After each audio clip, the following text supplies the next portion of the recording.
esta parte dice derivado OSA de Rockefeller Institute, el Instituto de Química en 1908, se estableció, ¿verdad?, desde nucleótidos, nucleósidos, y vamos a ver a qué se refiere.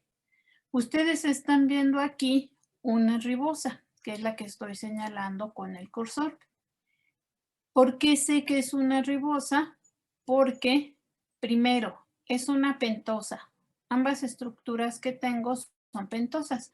A ustedes, su profesor o profesora, quien haya sido de bioquímica el semestre pasado, les dijo que la representación de los carbohidratos puede ser lineal de Fisher o cíclica de Howard.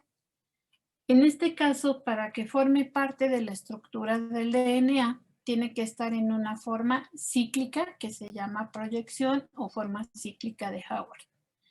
En este punto, recuerden ustedes que cuando cambia de una forma lineal a una forma cíclica, el carbono 1, que no era anomérico, perdón, que no era asimétrico, se hace asimétrico y por eso se le llama carbono anomérico y se forma una nueva isomería, que es la isomería beta, cuando el OH está por arriba del carbono 1 y alfa cuando está por abajo del carbono 1. En este caso están en una forma beta y sus carbonos 1, 2, 3, 4 y 5.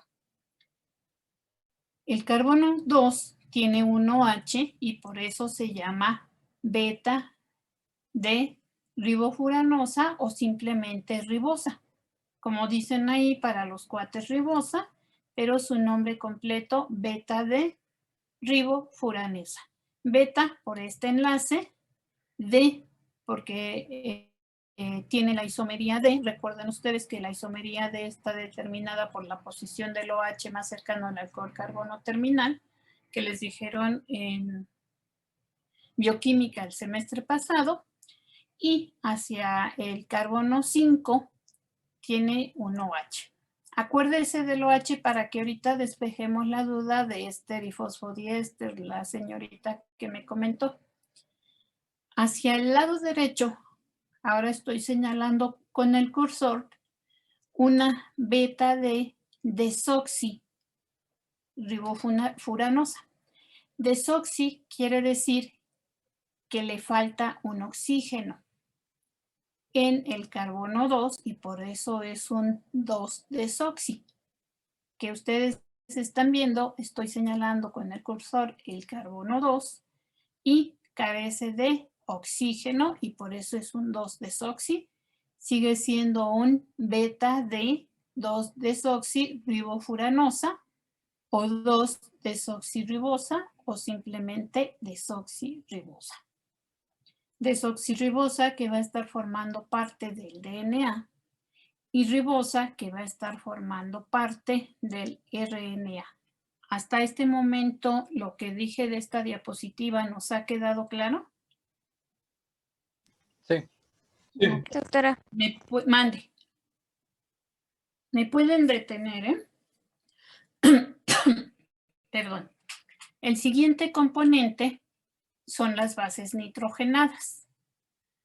Las bases nitrogenadas recibieron ese nombre porque tienen átomos de nitrógeno en su estructura química y están formadas por estos anillos que nosotros estamos viendo. Si tienen un anillo, como estos que están aquí en la parte superior de la diapositiva, se dice que pertenecen al grupo de las pirimidinas.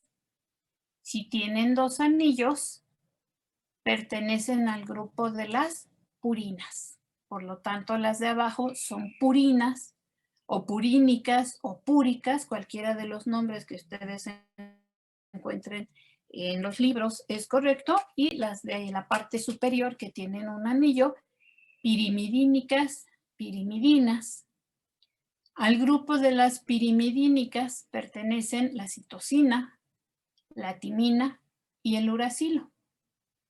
Citosina está presente en DNA y en RNA. Timina está presente únicamente en DNA. Y uracilo únicamente en RNA. Doctora, una pregunta. Dígame, joven. ¿Por qué se dice que en los dos anillos de purina están condensados? Porque están unidos. Se condensan al unirse. Gracias. De nada. Perdón. Son dos grupos. Maestra, Mande.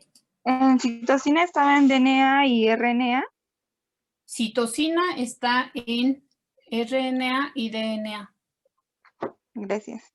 De nada. Timina en DNA. Uracilo únicamente en RNA.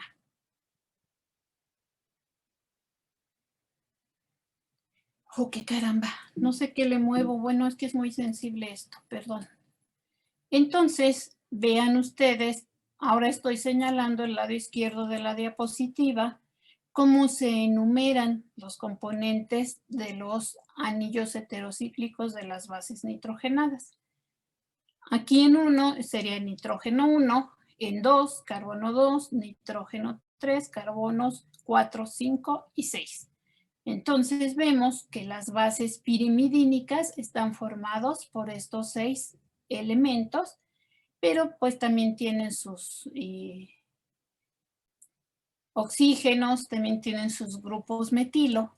Este se llama 2-oxo, porque en el carbono 2 tiene un oxígeno, 4-amino, en la posición 4, si ustedes comparan la que estábamos señalando acá con la enumeración y en citosina, me regreso a citosina, en la posición 4 tiene un anillo. Por eso es que se llama 2-oxo-4-aminopirimidina. ¿Me supe explicar en este nombre químico? Sí, doctora. Sí, doctora. Muy bien. Fíjense del otro lado. Tenemos 2,4-dioxo. Esto quiere decir que tiene oxígenos en la posición 2 y en la posición 4, ¿verdad? Por eso 2,4-di de 2, oxo. 5-metil, en la posición 5 tiene un metilo, pirimidina.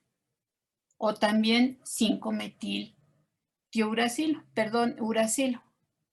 Pero mejor conocido para nosotros sus cuates como timina. ¿Quién me explica el uracilo? ¿Puedo hacerlo yo? Por supuesto, Fer. Bueno, es 2,4 porque en el carbono 1 está un oxígeno y en el 4 también. No, fíjate bien, Fer. Repite, es 2, 4. Sí, perdón. En el carbono 2, perdón. Y en el 4, sí. Y dioxo, porque son 2 oxígenos. Y pirimida por el anillo. Porque tiene un solo anillo. Muy bien. ¿A todos nos quedó claro, jóvenes? Sí, doctora. Sí, doctora. Ok. Fíjense aquí. En las bases purínicas o púricas tienen dos anillos juntos. Un anillo de pirimidina y un anillo imidazol, que cuando se condensan, lo que nos decía uno de ustedes, por eso se decía así en la diapositiva anterior, cuando se condensan forman las bases púricas o purínicas. Y ahora vean cómo se enumera. Acá abajo, en la parte derecha, perdón, izquierda inferior de la diapositiva, vean que está posición 1, 2, 3, 4, 5 y 6 para el anillo pirimidina y para el anillo imidazol 7, 8 y 9. ¿Vamos bien hasta aquí? Sí. Ok, entonces, con base en esto que les acabo de comentar, ¿quién me explica estas dos estructuras químicas? ¿Puedo explicarlo yo? Muy bien, Jair. Y Alan. Una Jair y una Alan. Bueno, de la adenina, entonces empezaría el primer átomo de carbono en El En primero el nitrógeno. no es adenina, este es nitrógeno. Perdón, no es carbono, es nitrógeno. Ajá. y Ah, luego- perdón. Bueno, ahí empezaría 1, 2, 3, 4, 5, 6. Entonces, justo en ese átomo de carbono, 6 aminopurina, porque es un grupo amino, Ajá. y purina porque son dos anillos. Entonces, son dos anillos condensados. Y sería pirina. Ok, Jair, muy bien. El otro joven que se me olvidó quién levantó, quién abrió su micrófono. Soy yo, Alan. Alan García. A ver, Alan. Bueno, siguiendo la misma numeración que nos dio Jair, vamos a encontrar que el 2 amino es porque en el carbono 2 se va a encontrar un grupo amino y el 6 oxi es porque en el carbono 6 se va a encontrar un oxígeno y es purina igual por los dos anillos condensados. Ujú. ¿Ya vieron que es bien fácil genética? Ok, entonces ya vimos los fosfatos y las bases nitrogenadas. Aquí tenemos las purinas y las pirimidinas. Con los nombres que acabamos de ver, son exactamente los mismos, nada más se los puse en un cuadrito. Ojo, en el examen solamente les preguntan adenina, guanina, citosina, bacilo y timina. No les van a preguntar en qué posición tiene el oxo o el amino ni nada, pero no está de más que lo conozcan. ¿Qué características tienen las bases nitrogenadas? Primero, dice que tienen una naturaleza aromática. Así se le llama porque tiene anillos cerrados, ¿verdad? Que hace que las bases tengan un marcado carácter polar. Vamos a ver dos anteriores. Polar quiere decir que tienen diferentes cargas. ¿El grupo amino qué carga tiene? Positivo. Positivo. ¿Y el oxígeno? Negativo. Negativo. Entonces eso hace que las bases nitrogenadas, por ejemplo aquí en citosina se ve muy claro que tiene un lado negativo de oxígeno y un lado positivo del grupo amino. Por lo tanto, se dice que tienen un carácter polar. Eso hace que sean, perdón, apolar, discúlpenme, apolar. Me regreso. Apolar, la única que es polar es citosina, pero timina, al tener dos oxígenos, tiene principalmente carga negativa sobre este metilo. El uracilo tiene dos oxígenos, principalmente carga negativa. La adenina, carga positiva por el amino. Y la guanina, negativa por el oxígeno. Entonces, a excepción de citosina, todas las otras 4 bases son apolares. Doctora, una pregunta.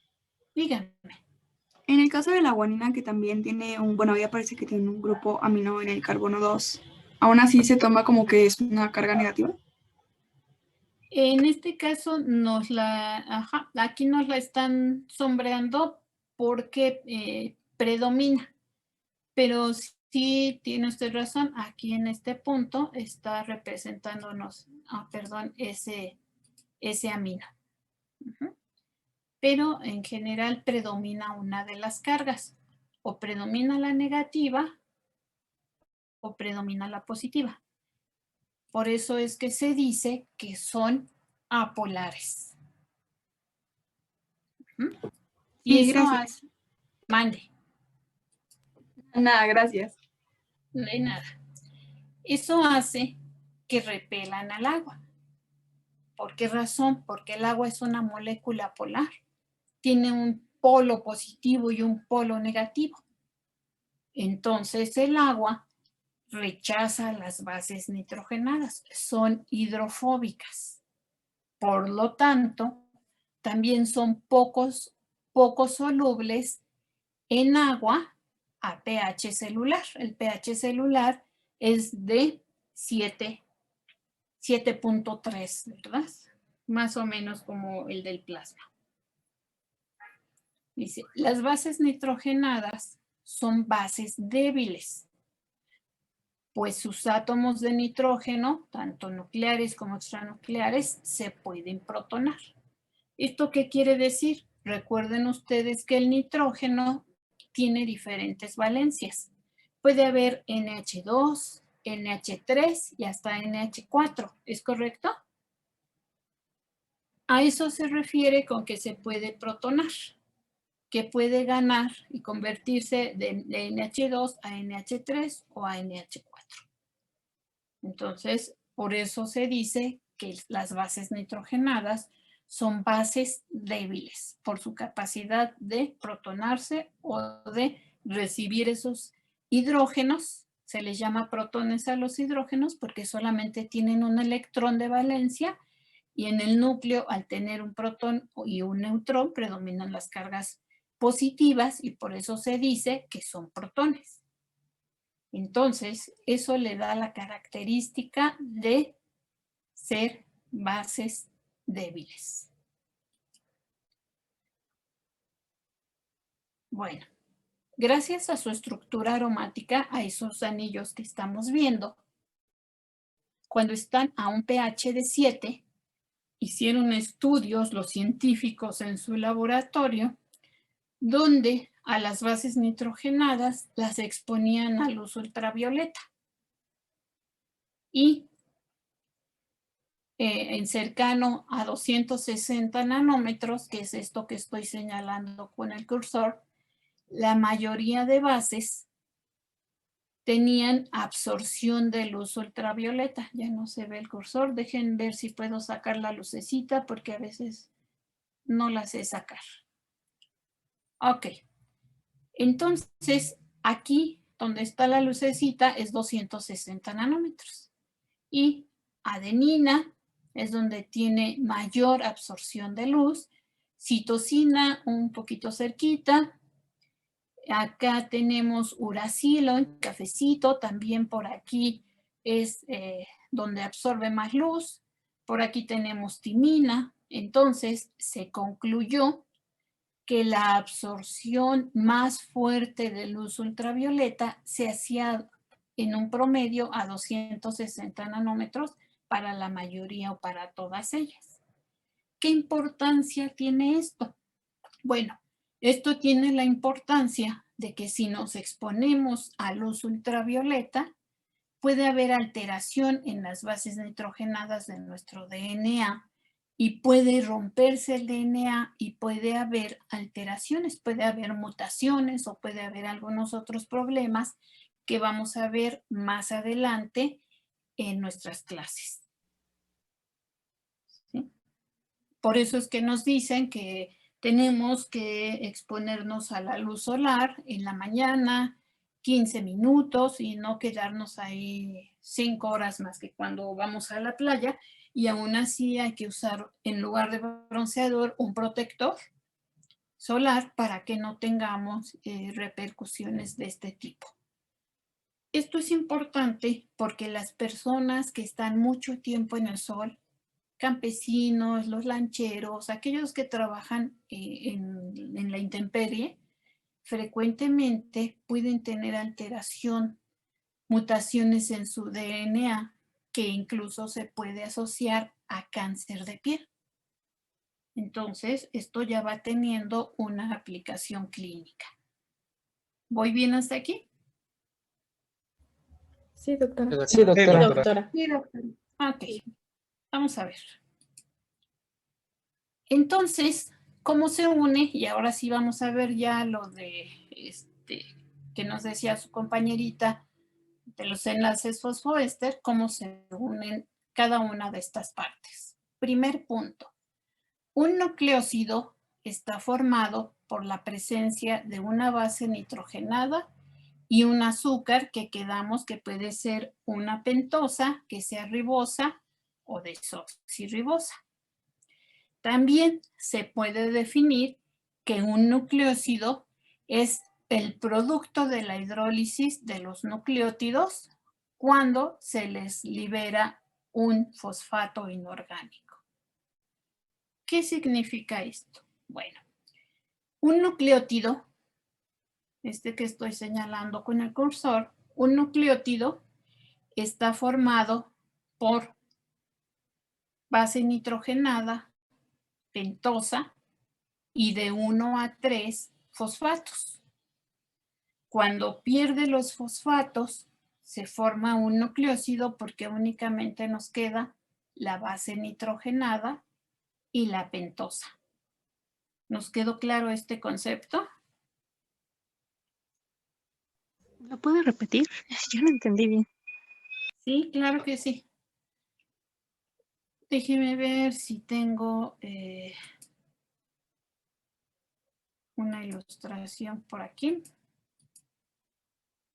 Ok, vamos a verlo aquí. Tenemos una base nitrogenada, que es esta, en rojo. Tenemos una pentosa, que es una ribosa en verde. Y tenemos un fosfato en azul.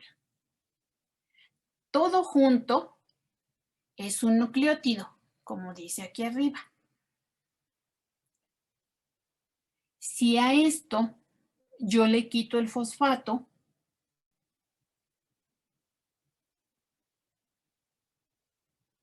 si yo le quito el fosfato y me queda nada más la base nitrogenada y la pentosa, se convierte en un nucleósido. ¿Contesté su pregunta? Sí, muchas gracias. Bueno, Profesora, yo tengo una duda. Había dicho base nitrogenada más azúcar. ¿El azúcar vendría siendo la pentosa? ¿O cómo? exactamente. El libro maneja azúcar, muchachos. Para serles muy honesta, a mí no me gusta. Yo le estuve cambiando y le estuve poniendo pentosa. Y la pentosa es o la ribosa o la desoxirribosa. Cualquiera de las dos son pentosas.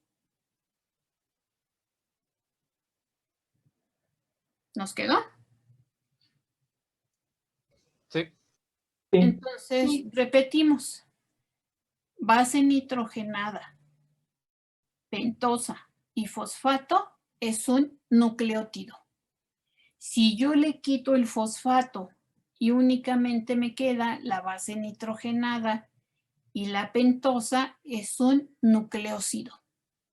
¿Qué hicimos? Hidrolizamos el nucleótido. Al quitarle el grupo fosfato, hidrolizamos el nucleótido y formamos un fosfato inorgánico y un nucleósido, que es lo que nos decía esta definición. Ahora sí ya comprendimos la definición. Sí, doctora. Muy bien. Entonces, dependiendo de qué base nitrogenada esté presente, de si es una purina o una pirimidina, se dice que es un nucleósido purínico o pirimidínico. Y dependiendo de la pentosa que esté, si es ribosa, es un ribonucleósido, o si es desoxirribosa, es desoxirribonucleósido.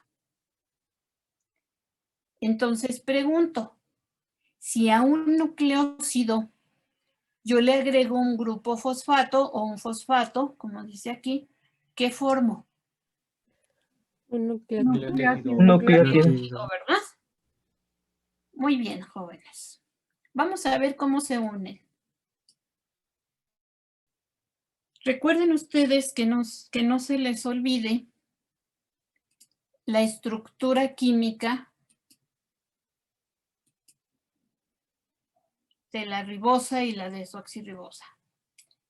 Carbono 1 tiene OH en posición beta, ¿cierto? Sí.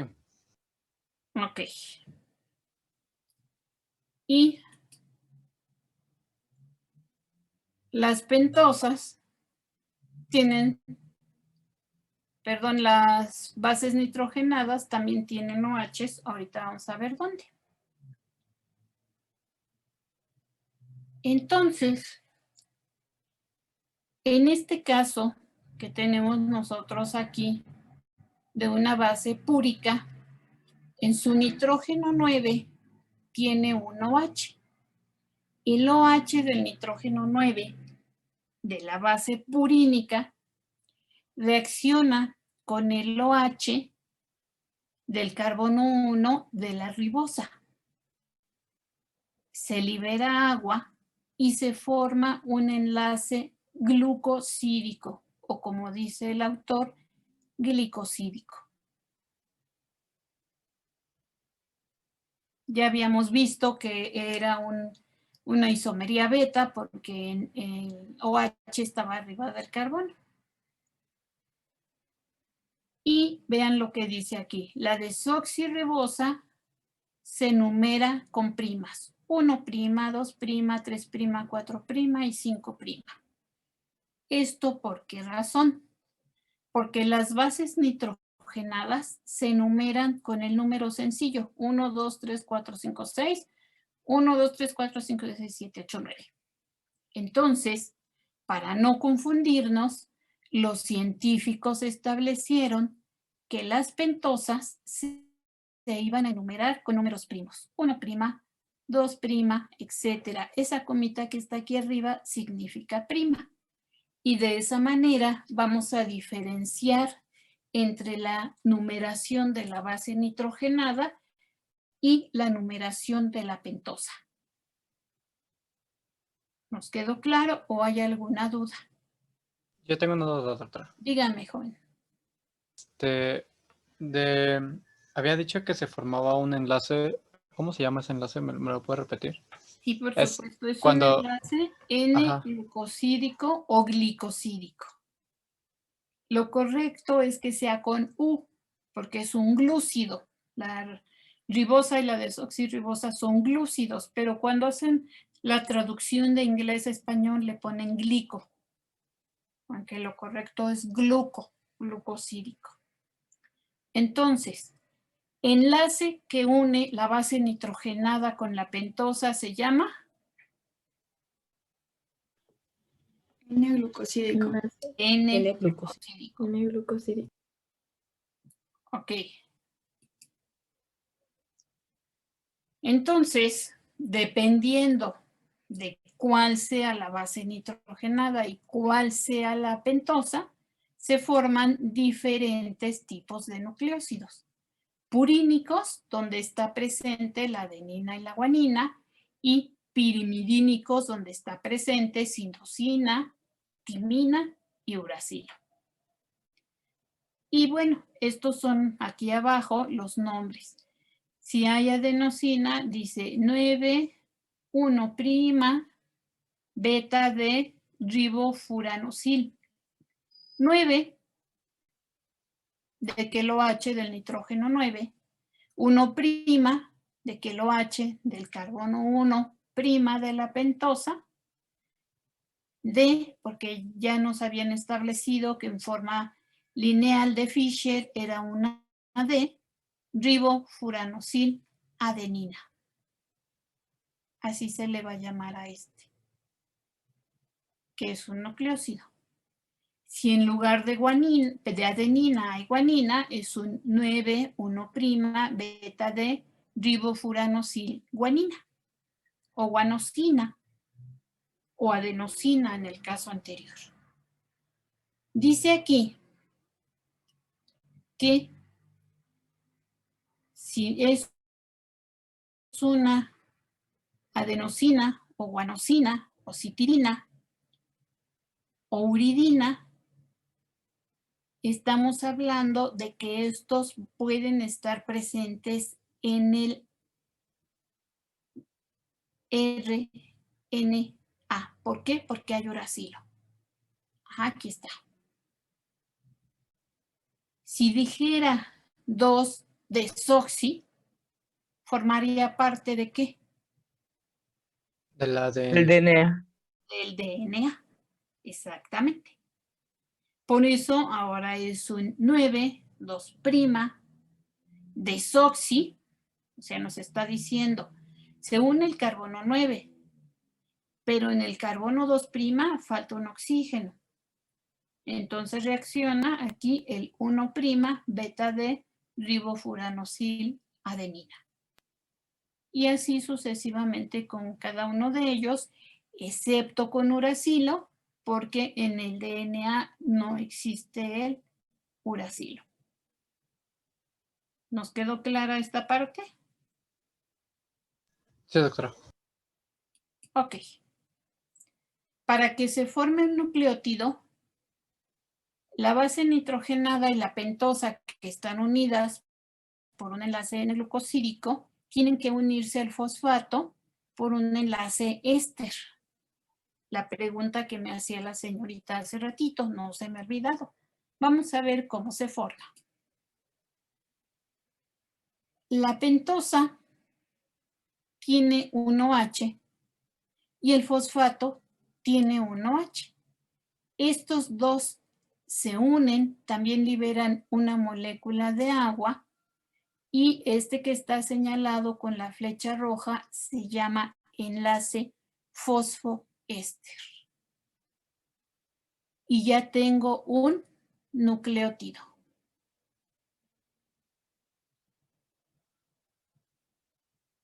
Señorita que me preguntó hace rato, ¿nos queda este enlace? Sí, doctora. Ok, vamos a ver cuándo se convierte en fosfodiéster. Di habla de dos ésteres, ¿verdad? Ahorita un poquito más adelantito lo vemos. Entonces dice, la unión de carácter covalente fosfomonoéster, que es la que acabamos de ver, se establece entre uno o varios grupos fosfato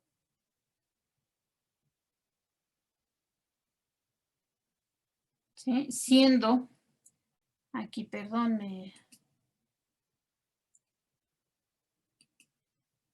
es que hace rato la actualicé, muchachos, siendo grupos OH o reaccionando. Vamos a ponerle reaccionando para que suene mejor. Ajá, reaccionando con grupos OH de la pentosa del nucleósido. Entonces, lo que yo les decía anteriormente, cuando el fosfato, un OH del fosfato, reacciona con un OH del carbono 5 de la pentosa, se forma un enlace monofosfoéster o fosfoéster. ¿Sí?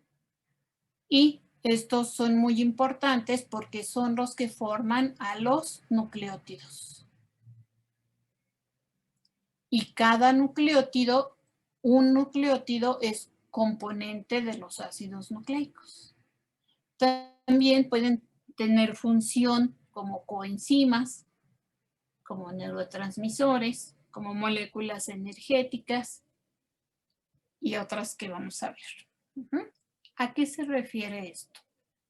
Es el número y posición en la pentosa de los grupos fosfato.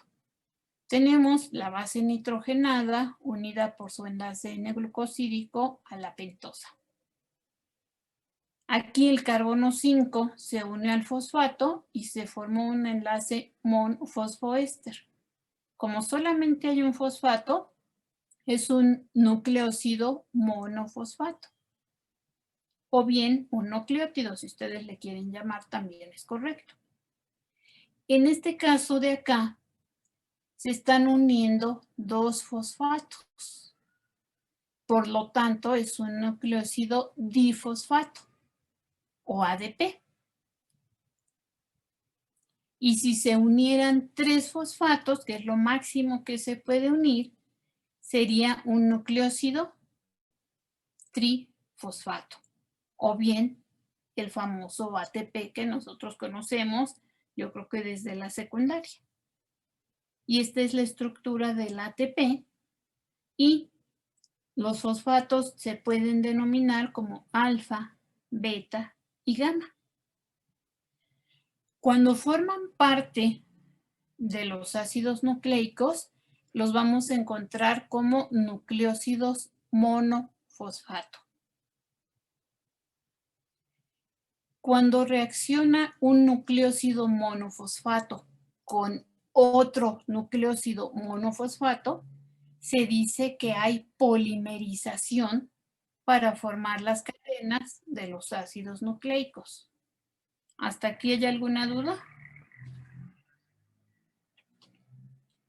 Ok, sigo. También el tipo de pentosa que esté presente, si es ribonucleótido o 2-desoxirribonucleótido, va a determinar si es DNA, o RNA. Ya habíamos visto las bases nitrogenadas que pertenecen a cada uno de ellos. Doctora, una pregunta. Dígame. ¿Cómo había dicho que se llamaban cuando se juntan dos nucleósidos monofosfatos? Se polimeriza. Gracias. Es una polimerización para formar las cadenas de ácidos nucleicos. ¿Alguna otra duda? Ok. Entonces, dice aquí en la diapositiva anterior que puede haber diferente posición de los fosfatos. En el caso de cuando nada más es un nucleótido para los ácidos nucleicos, únicamente están en posición 5. Si están en otra posición es porque cumplen con otra función. Por ejemplo, cuando se cierra aquí, ustedes me dijeron que son de cuarto, ¿verdad? De segundo. No, De de segundo. De segundo. Ok, perdón. Entonces, cuando se cierra aquí, se forma lo que a ustedes les platicaron en bioquímica el semestre pasado, que es un AMP cíclico. Adenín monofosfato, porque solamente tiene un fosfato, y como se están cerrando los carbonos 3 y 5, también se le puede llamar 3,5-adenín monofosfato cíclico. Y se forma a partir de ATP. Pero, insisto, para los ácidos nucleicos únicamente están como monofosfatos.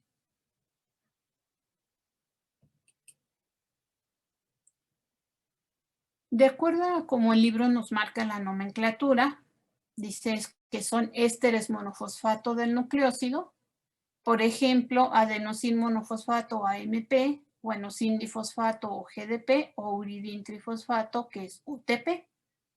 Y ahorita a ustedes les vino a la mente uridin trifosfato que vieron el metabolismo intermedio, ¿verdad? En la glucogenogénesis, por ejemplo. O también se les puede llamar como ácidos, sustituyendo la terminación por el sufijo ílico, y puede ser nucleósidos monofosfato, como por ejemplo ácido adenílico, ácido guanílico y ácido uridílico, aunque frecuentemente, y casi estoy segura que sus profesores de bioquímica les dijeron nada más AMP o UTP o uridin trifosfato y no ácido uridílico, por ejemplo, o triuridílico. Bueno, esto es en cuanto a los nucleósidos. Dice, en nucleósidos di y trifosfato se emplean nombres diadenílico para decir que son 2 fosfatos o triadenílico para decir que son 3. Diguanílico, que es un GDP, una guanina, su base, su pentosa y 2 fosfatos. No se preocupen, esta parte no es común que la pregunten, pero sí es importante que la conozcan. Entonces, podemos ocupar ambos criterios y llamarla de estas formas. Ya no me voy a detener más por tiempo. Y aquí podemos observar, ¿verdad? Los nucleósidos monofosfato, o sea, las bases nitrogenadas, su respectiva pentosa y un grupo fosfato. Hay diferentes dependiendo de la base nitrogenada que nosotros estamos viendo.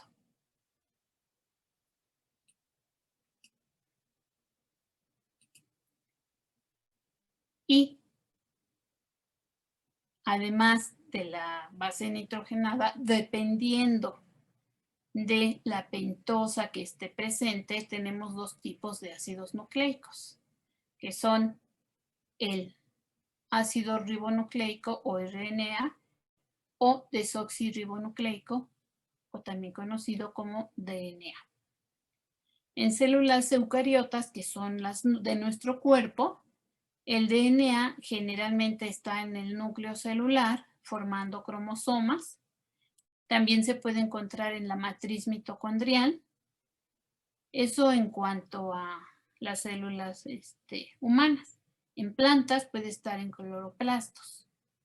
¿Qué función tienen? Contienen el material genético. Por eso es que ustedes seguramente tienen parecido con algún miembro de su familia, ¿verdad? Algunos al papá, otros a la mamá, otros a los abuelitos, etc. Cuando se expresan los genes, que es lo que está contenido en el DNA, se forman proteínas, se forma RNA, se forma microRNA. Y el otro tipo de ácido nucleico, que es el RNA, temporalmente está en el núcleo porque ahí se forma. Puede estar también en el citosol, en la matriz mitocondrial y en plantitas en sus cloroplastos. ¿Qué función tiene? Interviene en la transmisión de información genética del DNA al RNA para que se haga la expresión de genes. Está presente también en algunos virus, pero bueno, eso ahorita no lo vamos a ver nosotros. Hay un acuerdo de los profesores de genética que únicamente vamos a trabajar células humanas. Y ahora sí, ¿cuándo se polimerizan? Cuando se unen muchos nucleótidos, forman la estructura primaria de los ácidos nucleicos, o sea, forman cadenas, ¿sí? Todas esas cadenas van a ser una sola molécula y van a estar unidas, dice aquí, unión de nucleósidos mediante 3 enlaces covalentes 5-fosfodiéster. También se definen como polímeros de nucleótidos o polinucleótidos.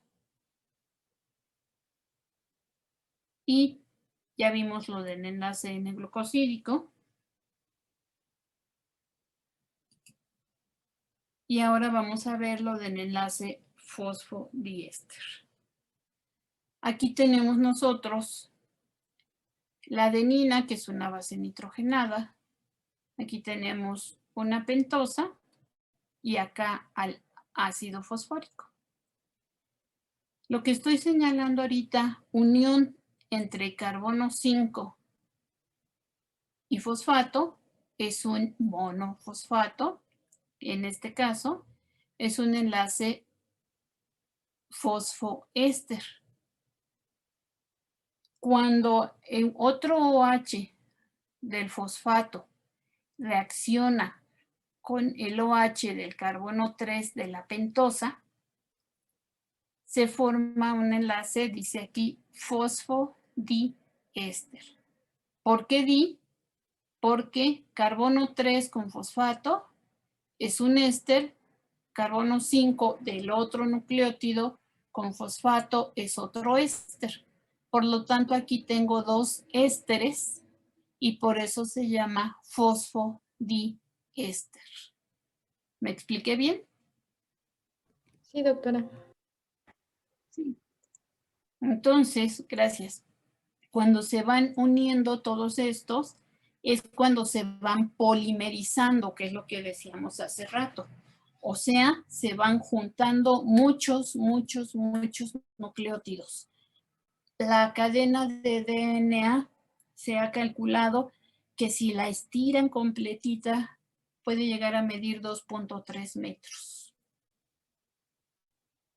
Entonces, ese DNA, para estar dentro de nuestras células, se tiene que compactar. Y ahorita vamos a ir viendo cómo. Bueno, para que se forme esa estructura primaria, aquí tenemos un nucleótido, adenina, ribosa, fosfato. Aquí otro, guanina, ribosa, fosfato, que se están uniendo por su enlace fosfodiéster, adenina y pentosa por N-glucosídico, pentosa con fosfato, enlace monoéster o fosfoéster, dos nucleótidos diferentes, enlace fosfodiéster. Cuando nosotros tenemos una cadena como la que estamos observando aquí, el carbono 5 es el que está más lejos, el carbono 5 de la pentosa, por eso se dice que este lado de aquí es un extremo 5'. Acuérdense que la pentosa se enumera con números primos. Y del otro lado, el carbono más lejano es el 3, que es el que está aquí. Por lo tanto, en esta cadena, este es el extremo 3'. ¿Nos queda claro? Sí, doctora. Doctora. Sí. Ok. Fíjense en esto, muchachos. Las bases nitrogenadas, las que están aquí como en naranjadito, por lo menos yo así las veo, son apolares. Por lo tanto, no están en contacto con el agua. Pero los grupos fosfato sí son polares y son los que están en contacto con el agua. Y acá del lado derecho de la diapositiva nos lo representan de una manera más simple, pero es lo mismo que acá, ¿eh? Solamente está representado en un esquemita. Igual está el extremo 5', el extremo 3'. ¿Sí? Y también se puede representar con abreviatura fosfato, adenina, fosfato, guanina, fosfato, uracilo, fosfato, citosina y así dependiendo de cuál sea el contenido. Si aquí hay adenina, guanina, uracilo y citosina, ¿qué ácido nucleico es este? El RNA. El RNA, correcto. ¿Quién habló? Yo, Brenda. Brenda. ¿Brenda Muguel? Sí. Ok, Brenda. Muy bien.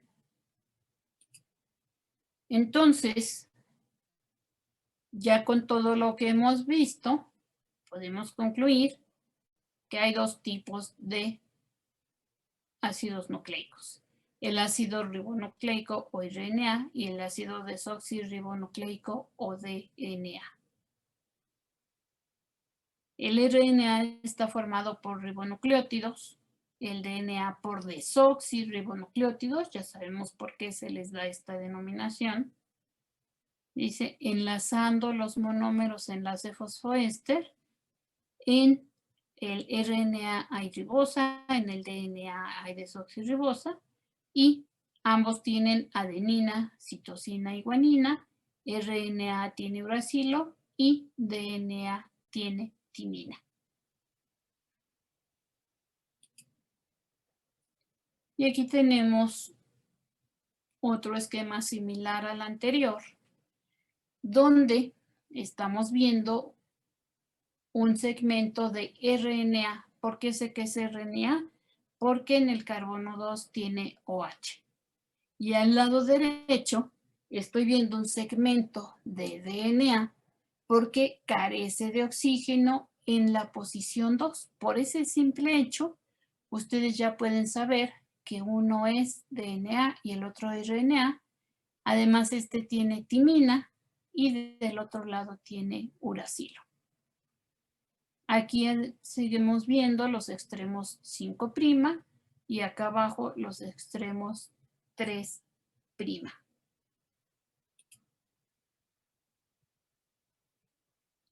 Antes de pasar al otro punto de lo que hemos mencionado hasta ahorita, ¿alguna duda?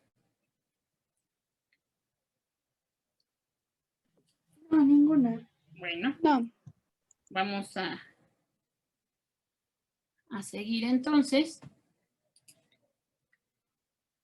¿qué propiedades físico-químicas tienen los ácidos nucleicos? Primero, ¿qué características tienen con respecto a la disolución? Las cadenas polinucleotídicas, tanto de DNA como de RNA, son hidrófilas. Ojo, aquí las bases nitrogenadas, ¿qué hacían con el agua? La repelen. La repelen. Las repele. Ajá, las repelen. Son apolares. Son apolares, correcto. Mientras que las pentosas y los ácidos fosfóricos son la parte polar. Por lo tanto, es la parte que sí puede estar en contacto con el agua. De tal manera que dice que tanto el DNA como el RNA es hidrófilo o hidrofílico. ¿Qué quiere decir hidrofílico? Que atrae el agua. ¿Quién atrae el agua? Las pentosas y los fosfatos. Pero las bases nitrogenadas, como quedan en medio de la molécula, no están en contacto con el agua. Y eso es importante porque le da estabilidad a los ácidos nucleicos. Por esa razón es que tanto el DNA como el RNA pueden estar presentes en agua, en el nucleoplasma y en el citoplasma.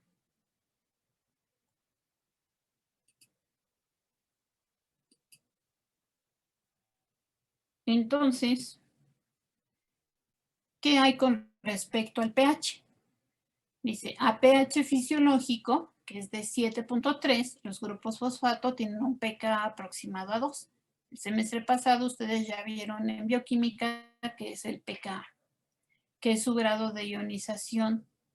Ajá, dice casi por completo, haciendo que las moléculas de DNA y de RNA se comporten como ácidos. ¿Por qué? Porque tienen ácidos fosfóricos, ¿verdad? Y de esa manera tienen muchas cargas negativas. En el núcleo, el DNA, en el núcleo de nuestras células, se une a proteínas llamadas histonas para compactarse. Estas proteínas, en su estructura química, tienen arginina y lisina. Los aminoácidos arginina y lisina, les dijeron el semestre pasado en bioquímica, que tienen una carga positiva a pH fisiológico. ¿Sí? Por lo tanto, la carga positiva de arginina y lisina atrae a la carga negativa de los fosfatos del DNA y eso hace que el DNA abrace a las histonas para poder compactarse, como lo vamos a ver más adelante.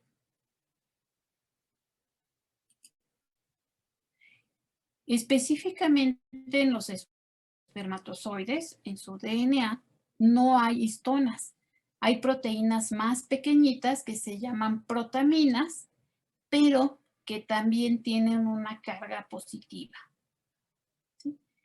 También se ha encontrado poliaminas, como la espermina y la espermidina, que son proteínas pequeñas. ¿Esto por qué? Bueno, recuerden ustedes que el espermatozoide es una célula muy pequeñita. Y de esta manera se puede compactar mejor el DNA en el núcleo de esta célula. Bueno, resulta que en 1950, cuando ninguno de nosotros habíamos nacido, por estudios de difracción de rayos X, obtuvieron esta fotografía los científicos. ¿Sí?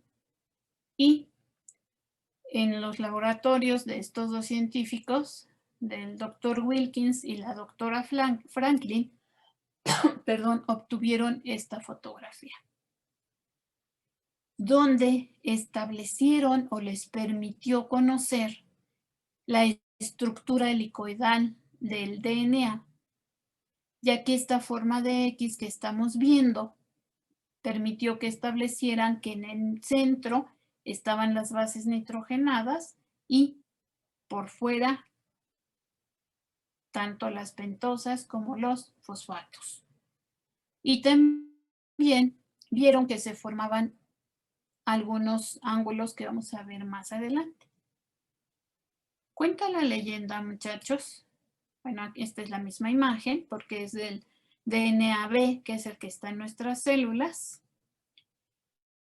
Pero les decía, cuenta la leyenda y cuenta el chisme, ahorita me regreso a esta parte, que la doctora Rosalind Franklin fue quien descubrió esta estructura y estos dos señores que están aquí, que son Watson y Crick, le robaron sus estudios a la doctora Franklin y después de que se los robaron, que van y que los publican y les dieron el premio Nobel por el trabajo que le robaron a la doctora Rosalind Franklin. Y como hace más años, pues se reconocía menos a las mujeres todavía de lo de ahorita,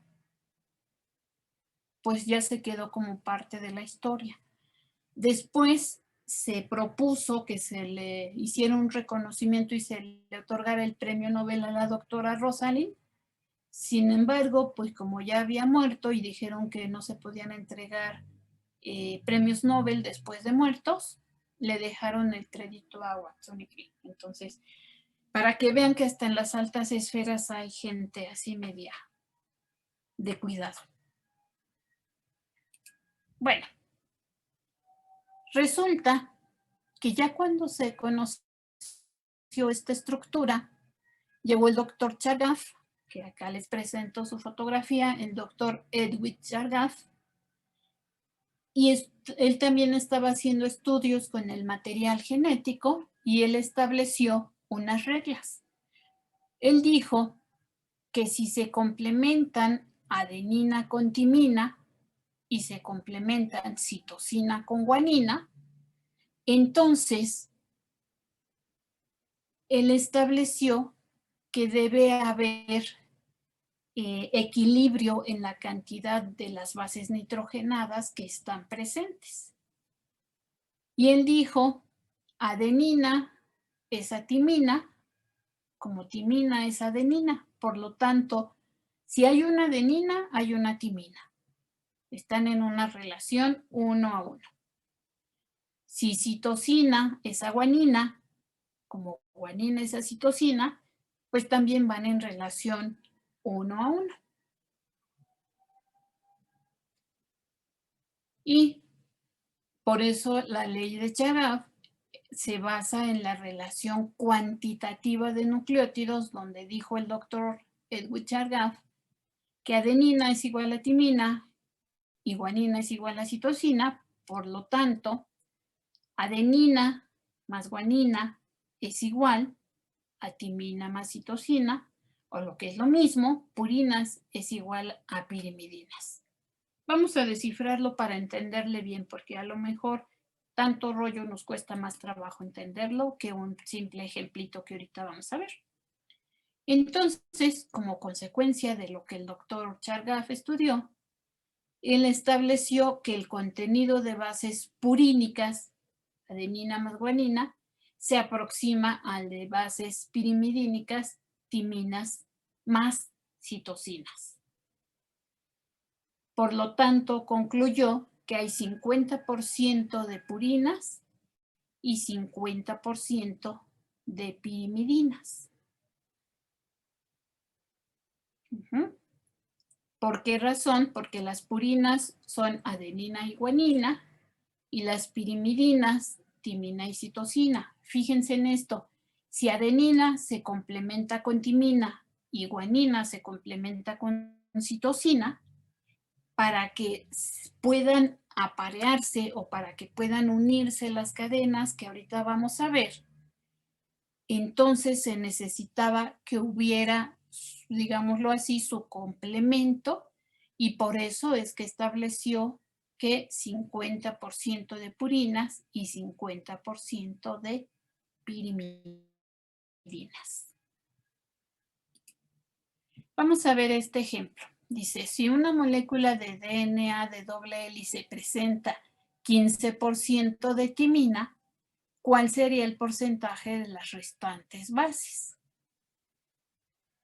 Y podemos hacer esta ecuación. Adenina se complementa con timina con 2 puentes de hidrógeno y citosina se complementa con guanina por 3 puentes de hidrógeno.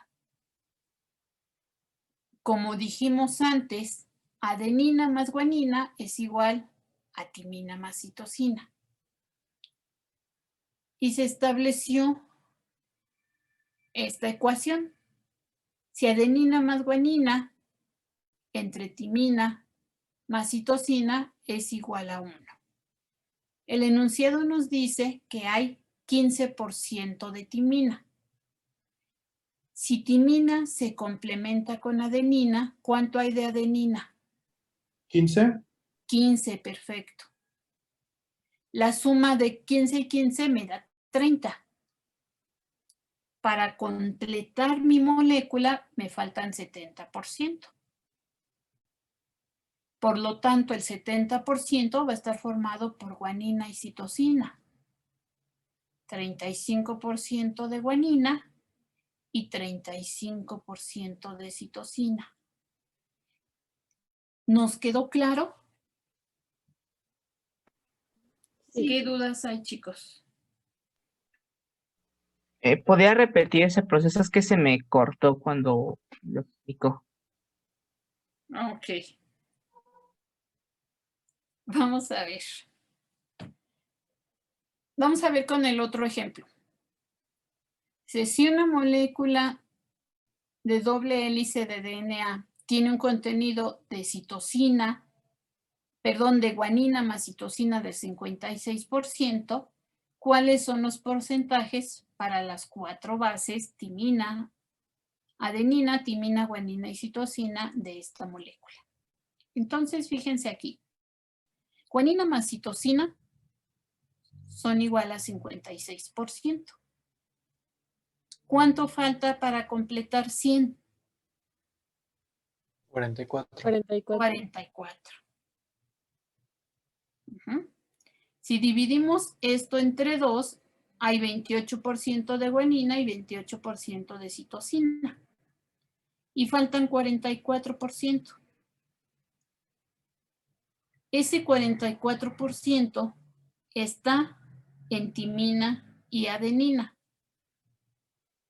Si lo dividimos entre 2, entonces hay 22% de adenina y 22% de timina. A ver, déjenme ver.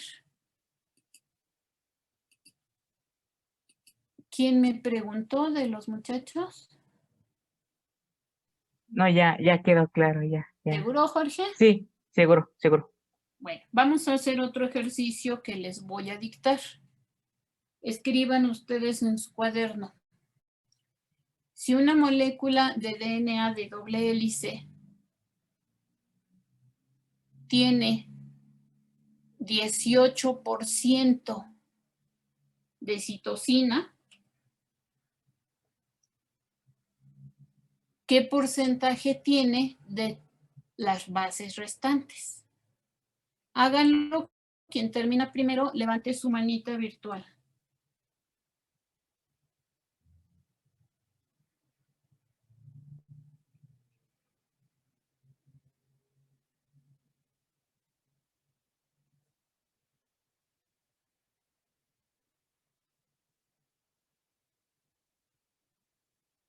Ok. Vamos a esperar que termine.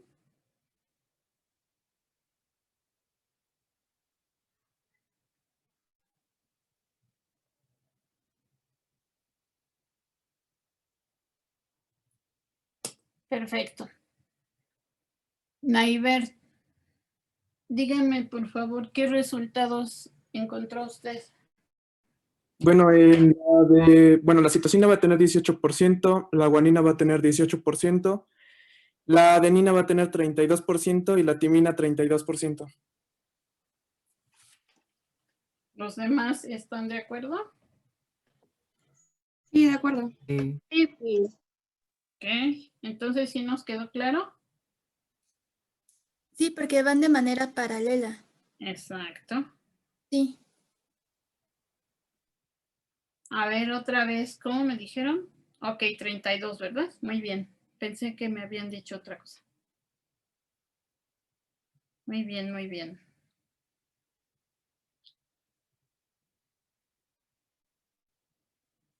Entonces, eso dicen las leyes de Chargaff.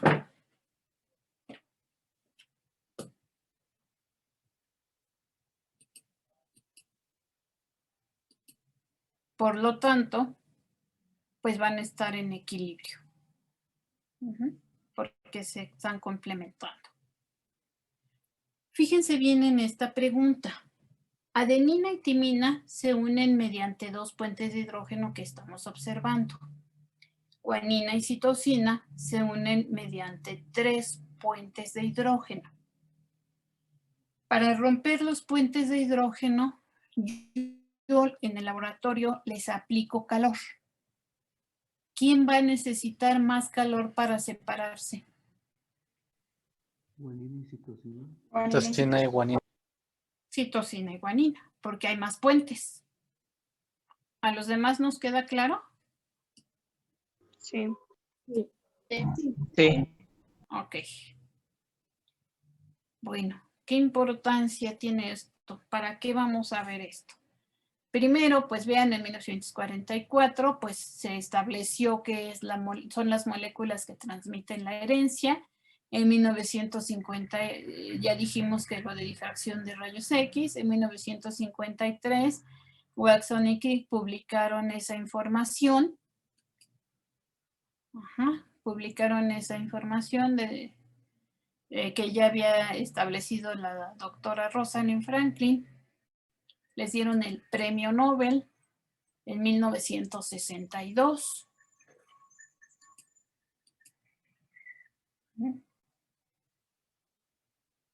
Aquí, parte de la historia. Y bueno, con esa fotografía que la doctora Rosalind tomó, se estableció que el DNA era dextrógiro, o sea que giraba hacia la derecha para enroscarse.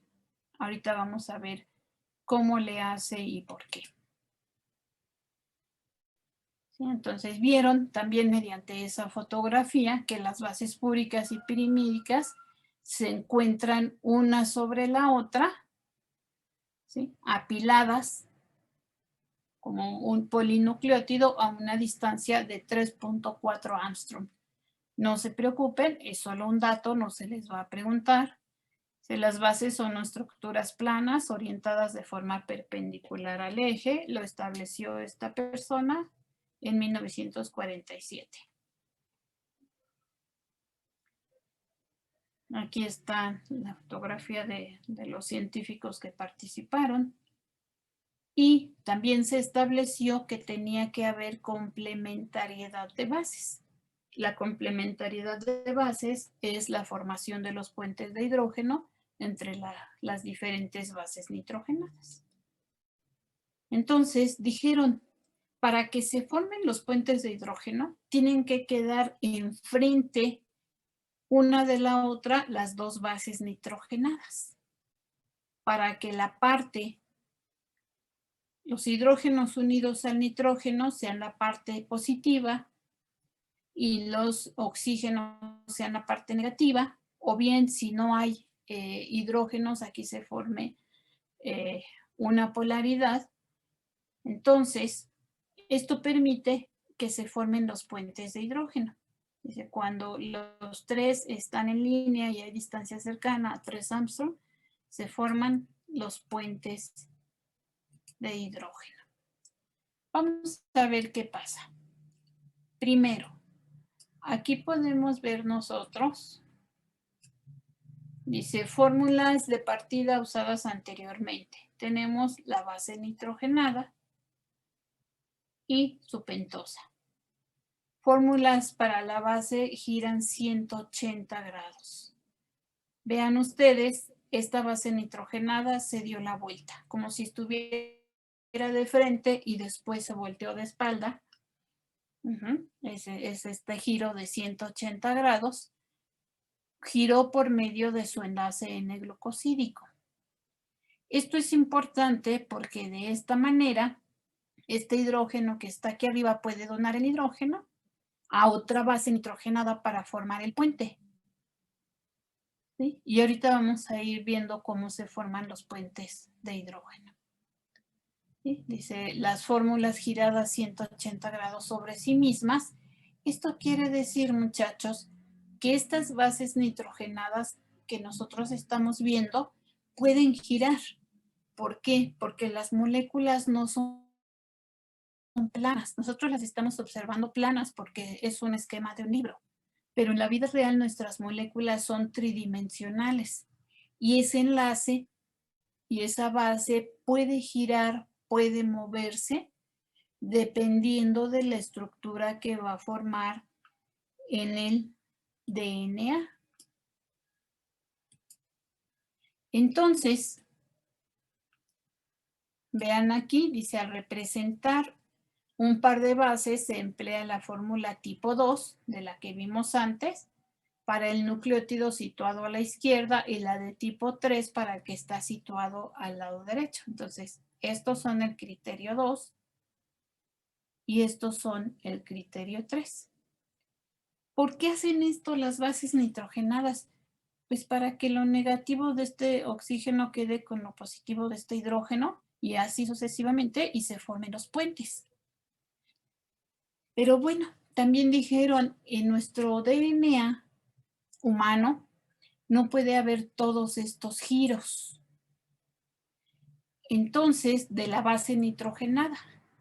Y se estableció, a ver, déjenme quito esto. Entonces dijeron los científicos, las interacciones óptimas se forman entre citosina y guanina mediante 3 enlaces y adenina y timina o bien adenina y uracilo mediante 2 enlaces o puentes de hidrógeno. Por lo tanto, pues guanina y citosina se unen más fuerte que adenina y timina, es lo único que dice aquí. Doctora, tengo una duda. Mande, dígame. Es en la otra diapositiva, en la otra. ¿A qué se refiere con anti? ¿Aquí arriba? Ajá. Ok. Ambas conformación anti es que están contrarias la posición de las bases nitrogenadas. Por eso dice, al representar un par de bases se emplea la fórmula tipo 2 para el nucleótido situado a la izquierda y tipo 3 para el situado a la derecha. Ambas con formación anti, o sea que son, si te acuerdas, aquí en la anterior, aquí está la tipo 2 y aquí está la tipo 3. Están como al contrario, ¿sí se observa? Sí.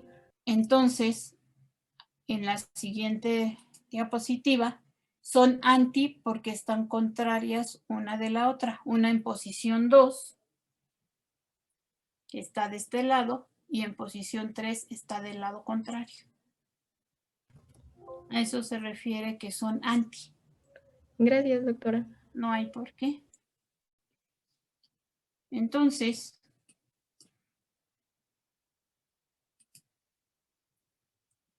híjole, muchachos, me falta un chorro, ya son 6:30. 10 minutos más nos quedamos, ¿no hay problema?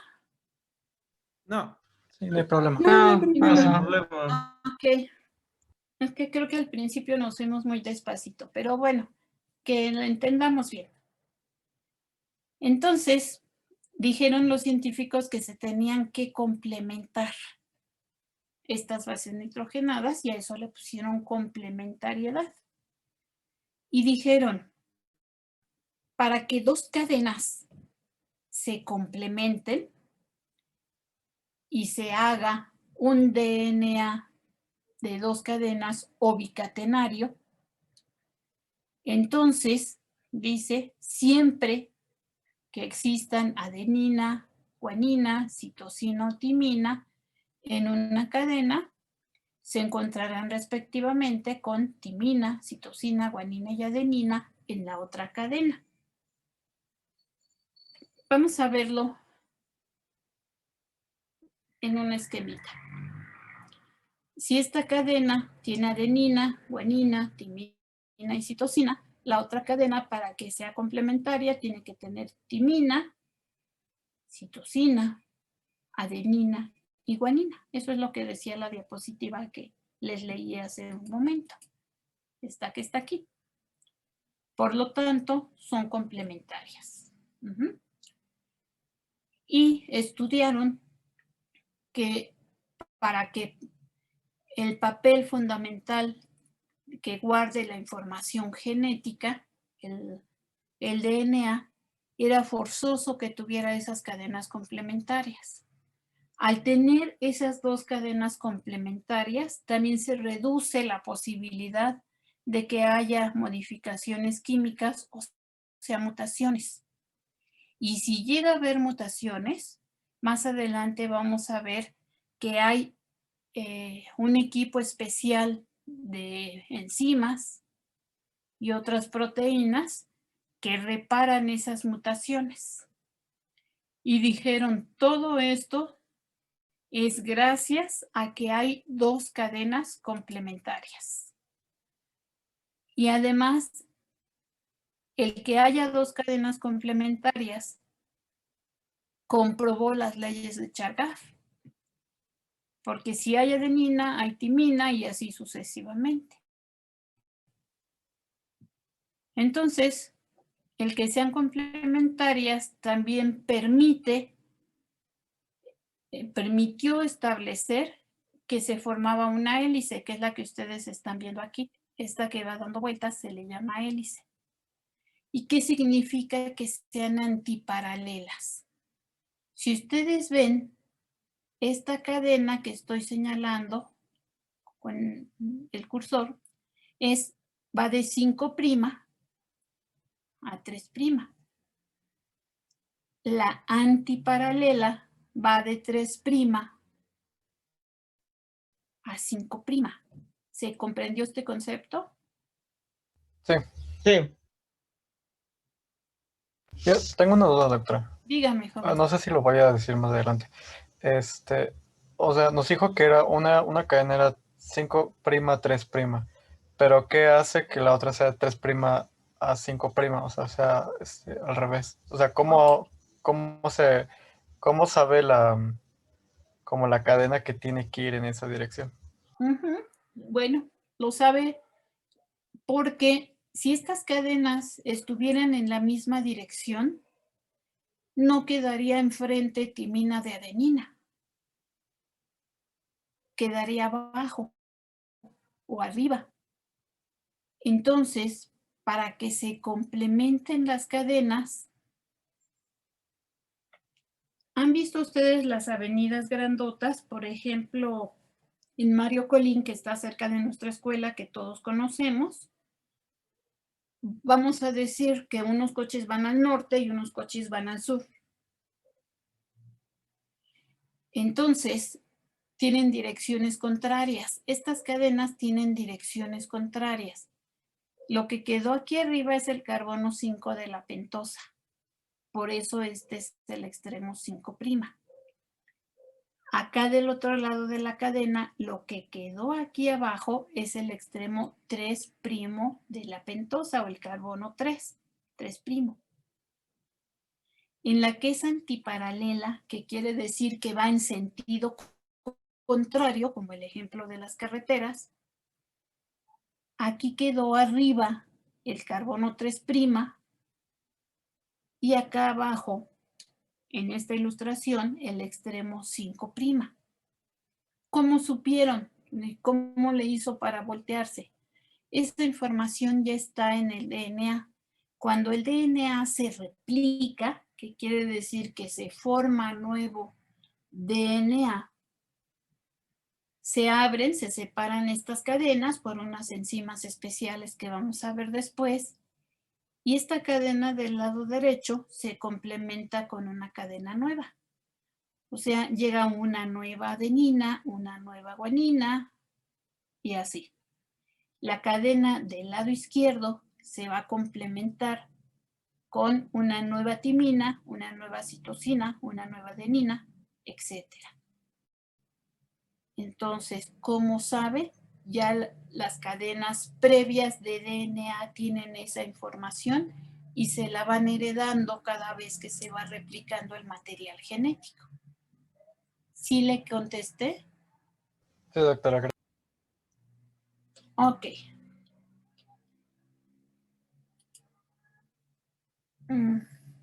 Bueno, por último, porque ya son 20 para las 7, para que esto se lleve a cabo, tiene que estar a un pH celular de 7. Si yo lo pongo en un pH ácido de 3 o un pH alcalino de 12, se rompen esos puentes de hidrógeno. Y a esto se le llama que se desnaturaliza el DNA, que ya no se pueden emparejar las hebras. Entonces, como nuestras células tienen pH de 7, permite que sí se formen estos enlaces.